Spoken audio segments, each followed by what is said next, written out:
গৃহকর্মীর স্বামীকে সরাসরি ব্যাংকের জ্যেষ্ঠ মুখ্য কর্মকর্তা বানান বিতর্কিত ব্যবসায়ী সাইফুল ইসলাম ওরফে এস আলম। এমনকি গৃহকর্মীর ব্যাংক অ্যাকাউন্টেও রেখেছেন কোটি টাকার বেশি।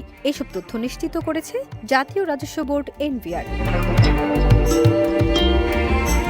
গৃহকর্মী মর্জিনা আক্তারের স্বামী সাদ্দাম হোসেনকে ইসলামী ব্যাংকের জ্যেষ্ঠ মুখ্য কর্মকর্তা পদে সরাসরি নিয়োগ দিয়েছে তার মালিকানাধীন এস আলম গ্রুপ। গত মে মাসে এই নিয়োগ দেওয়ার সময় ব্যাংকের নিয়োগ সম্পর্কিত নিয়মের ব্যত্যয় করা হয় বলে অভিযোগ পাওয়া গেছে।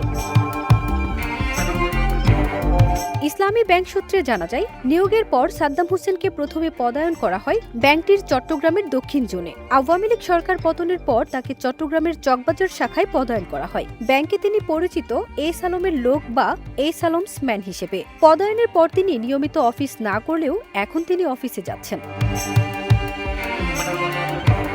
সাধারণত স্নাতকোত্তর শিক্ষাগত যোগ্যতা সম্পন্ন তরুণেরা কর্মকর্তা পদে যোগ দেন। এরপর ৩ বছর পর তারা জ্যেষ্ঠ কর্মকর্তা পদে পদোন্নতি পান। এরপর মুখ্য কর্মকর্তা ও জ্যেষ্ঠ মুখ্য কর্মকর্তা এসপিও পদে পদোন্নতি মেলে। এসপিও হতে কারো কারো 10 বছর সময় পর্যন্ত লেগে যায়। অথচ সাদ্দাম হোসেন সরাসরি এসপিও পদে নিয়োগ পেয়েছেন।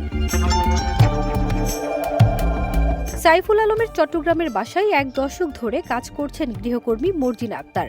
এনবিআরের তদন্ত দল ইসলামী ব্যাংকে মর্জিনার নামে থাকা 22টি হিসাবে 1 কোটি টাকার বেশি স্থায়ী আমানতের সন্ধান পেয়েছেন। এছাড়া গত 1 দশকে সাইফুল আলম ও তার পরিবারের বিরুদ্ধে রাষ্ট্রীয় সংস্থা ব্যবহার করে ব্যাংক দখল, অর্থ পাচার সহ বিভিন্ন ধরনের অপরাধ করেছে বলে অভিযোগ রয়েছে।